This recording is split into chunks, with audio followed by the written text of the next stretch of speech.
ഞാൻ ടിനിച്ചേട്ടന് ടാറ്റ കൊടുത്ത് പോയൊരു കാര്യം പറയാം. ഞാനും ടിനിച്ചേട്ടൻ ഒരു കൂട്ടുകാരൻ്റെ വീട്ടിൽ പോയി. അപ്പം ഞങ്ങളൊരു പരിപാടിക്ക് പോയപ്പോൾ പോണ വഴിക്കാണ് ടിനിച്ചേട്ടൻ്റെ കൂട്ടുകാരൻ്റെ വീട്. അപ്പോൾ അദ്ദേഹം ടിനിച്ചേട്ടൻ്റെ കൂടെ സ്കൂളിൽ പഠിച്ച ആളാണ്. അപ്പോൾ സർപ്രൈസ് ആയിട്ട് പുള്ളിയുടെ വീട്ടിൽ ചെന്ന് കയറി ഇടുന്ന പുള്ളി ടിനി എത്ര നാളായി കണ്ടിട്ട് എന്നൊക്കെ പറഞ്ഞ് ഞങ്ങളെ രണ്ടരും കൂടെ ആനയിച്ചകത്തുകൊണ്ട് ചായയൊക്കെ തന്ന് കുറച്ച് കഴിഞ്ഞിട്ട് പുള്ളി നേരെ ഞങ്ങളെ അകത്ത് റൂമിൽ കൊണ്ടുപോയിട്ട് പുള്ളിയുടെ ഒരു ഫോട്ടോ കളക്ഷൻ എടുത്തു. ഇപ്പം നിങ്ങൾ ആൽബത്തിനെ പറ്റി ഇത്ര പറഞ്ഞോടെ ഞാൻ പറയുന്നത്. പുള്ളി ഒരു ആൽബം എടുത്തു. ടിനി നമ്മൾ രണ്ടുപേരും കൂടെ ആദ്യ കുർബാന കൈക്കൊള്ളുന്ന ഫോട്ടോ നിൻ്റെ കയ്യിലില്ലല്ലോ, എൻ്റെ കയ്യിലുണ്ട്. നമ്മൾ പിന്നെ പേജ് മറിച്ചു കുറച്ച് നമ്മൾ ദേ 1ാം ക്ലാസ്സിലെ നമ്മളുടെ ഫോട്ടോ. എന്നിട്ട് ഇവർ 1ാം ക്ലാസ്സിലെ കുറേ ഓർമ്മകൾ പങ്കുവെക്കും. എനിക്കൊന്നും പറയാനില്ല, ഇവർ തമ്മിലാണ് കൂട്ടി. ഞാൻ ബോറടിച്ചിരിക്കുകയാണ്. പിന്നെ പുള്ളി നമ്മളുടെ 2ാം ക്ലാസ്സിലെ ക്ലാസ് ഫോട്ടോ. 2ാം ക്ലാസ്സിലെ ആ ടീച്ചറിന് ഓർമ്മയില്ലേ എന്നും പറഞ്ഞ് ഇവർ തമ്മിൽ 1 മണിക്കൂർ കഥ പറയും. പിന്നെ അടുത്ത് 3ാം ക്ലാസ്സിലെ ഫോട്ടോ എടുത്തു. പിന്നെ 3ാം ക്ലാസ്സിലെ കഥ പറഞ്ഞപ്പോൾ എനിക്ക് ബോറടി, എനിക്കൊരിച്ചിരി തിരക്കുണ്ട്, ഞാൻ ഇറങ്ങുകയാണ്. എന്നിട്ട് ഞാൻ പോന്നു. പിറ്റേ ദിവസം ഞങ്ങൾക്ക് ഒന്നിച്ച് പരിപാടിയുണ്ട്. അപ്പോൾ ഞാൻ പിറ്റേ ദിവസം വൈകുന്നേരം 6 മണിക്ക് പരിപാടി സ്ഥലത്ത് എത്താറായപ്പോൾ ടിനിച്ചേട്ടനെ വിളിച്ചിട്ട് കഴിഞ്ഞാൽ, ടിനിച്ചേട്ടാ നിങ്ങൾ പുറപ്പെട്ടില്ലേ, പരിപാടി സ്ഥലത്തേക്ക് വരണ്ട, പരിപാടി കാണില്ല. ടിനിച്ചേട്ടാ ഇവിടെ 8ാം ക്ലാസ് ആയിട്ടുള്ളൂ, ഞാനത് കഴിഞ്ഞിട്ട് വരാമെന്ന്. വൺസ് അപ്പോൺ എ ടൈമിൽ വന്നപ്പോൾ എനിക്ക് മനസ്സിലായി താങ്കൾ ഒരിക്കലും റിട്ടയർ ആവില്ല. ഒരു അധ്യാപകനാണ്. ഈ സ്റ്റാൻഡപ്പ് കോമഡിയിൽ നിന്ന് റിട്ടയർ ആവില്ല.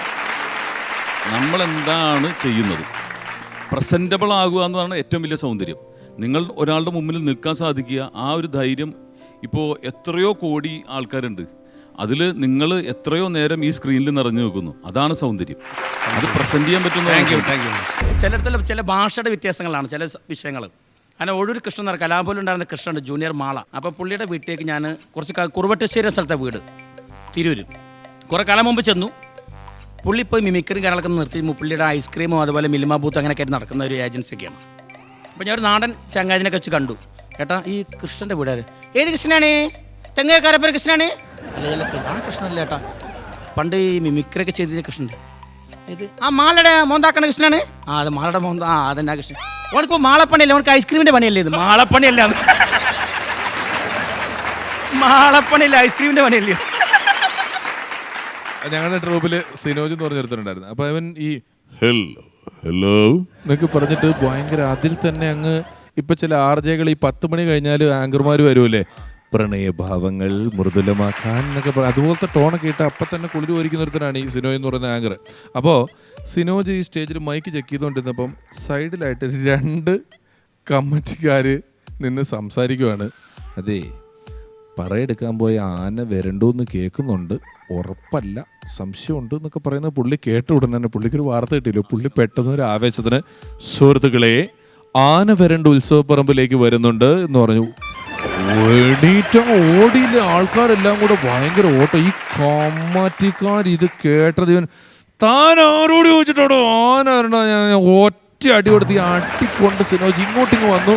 നേരെ മൈക്കിനടുത്തേക്ക് വന്നിട്ട് സുഹൃത്തുക്കളെ ആന വരണ്ടിട്ടില്ല, അതെല്ലാം അസൂയാലുക്കൾ പറഞ്ഞു പരത്തുന്നതാണ്. അതുപോലെ ട്രെയിനിൽ ഞാൻ നോക്കുമ്പോൾ ഒരു നോർത്തിലൊരു പരിപാടിക്ക് പോയപ്പം അപ്പോൾ ഒരു സ്റ്റേഷനിലെത്തിയപ്പോൾ ഒരാളെ കൊണ്ടുവിടാൻ ഒരു 10-12 പേര് വന്നിട്ടുണ്ട്. ഭാര്യയുണ്ട്, അമ്മാവനുണ്ട്, എല്ലാവരും കൂടെ വന്നിട്ട് ഇങ്ങനെ കയറ്റി വിടുകയാണ്. അപ്പോൾ കയറ്റി വിടുമ്പോൾ ആ പുള്ളി ആ ഡോറിൽ നിന്നിട്ട് ലാസ്റ്റ് റൗണ്ട് ഭാര്യയുടെ കയ്യിൽ ഇങ്ങനെ പിടിച്ച് നിൽക്കുകയാണ്. അമ്മാവനൊക്കെ ഭാര്യയ്ക്കും പുള്ളിക്കും കൂടിച്ചൊരു പ്രൈവസി കൊടുത്ത് അങ്ങോട്ടും ഇങ്ങോട്ടും മാറി നിൽക്കുന്നു. അമ്മ കരയണോ വേണ്ടയോ എന്ന് സംശയിച്ച് നിൽക്കുന്നു. അപ്പം പെട്ടെന്ന് ട്രെയിൻ ഹോൺ അടിക്കുന്നു, സിഗ്നൽ മാറി, ട്രെയിൻ അങ്ങ് എടുക്കുന്നു. ഇതതിൻ്റെ പീക്കിലെത്തി, എല്ലാവരും കൂടെ എന്നൊക്കെ പറഞ്ഞ് കരയാൻ തുടങ്ങുന്നു. ഈ ട്രെയിൻ എടുത്ത് ഇവർ കൈ ഇങ്ങനെ പിടിച്ച് ദിൽവാലയുടെ ക്ലൈമാക്സ് പോലെ പിടിച്ച് ഈ ട്രെയിൻ ഒരു 3 മീറ്റർ ഓടിയിട്ട് അങ്ങ് നിർത്തി. പിന്നെ 1 മണിക്കൂർ കഴിഞ്ഞ് ഈ ട്രെയിൻ പോണത്. ഈ കൊണ്ടുവിടാൻ വന്നവരൊക്കെ പതുക്കെ അമ്മാവൻ എന്നാ പിന്നെ ഞാനൊന്ന് ട്രഷറി വരെ പോകണം, ഞാൻ പോയേക്കാം എന്ന് പറഞ്ഞ് പോയി. ഭാര്യക്കാണെങ്കിൽ ആ ഇട്ട കരച്ചിൽ 2ാമത് എനിക്ക് കിട്ടുമോ എന്നുള്ള സംശയത്തിന് ഭാര്യ നിൽക്കുന്നു. അമ്മ ഞാൻ നോക്കുമ്പോൾ അവിടെ ഒരു ബെഞ്ചിലിരുന്നിട്ട് വേറെ 2 മേടിച്ചു കൊടുത്ത ഫുഡ് കഴിച്ചുകൊണ്ടിരിക്കുകയാണ്. ഇവൻ ബാഗും കയറ്റി 1 മണിക്കൂറായിട്ട് ഈ ട്രെയിൻ പോണമില്ല. ചീഞ്ഞാളിഞ്ഞ ആ സീൻ മൊത്തം പോയി. ഇപ്പം ഞാൻ പറഞ്ഞു വന്നത് ഒരു ടാറ്റമേ തുടങ്ങിയ കഥകളാണ് എല്ലാവരും കൂടെ. ഇയാളുടെ വിലപ്പെട്ട സമയം ഇനി ഞങ്ങളായിട്ട് കളയുന്നില്ല. ഞാൻ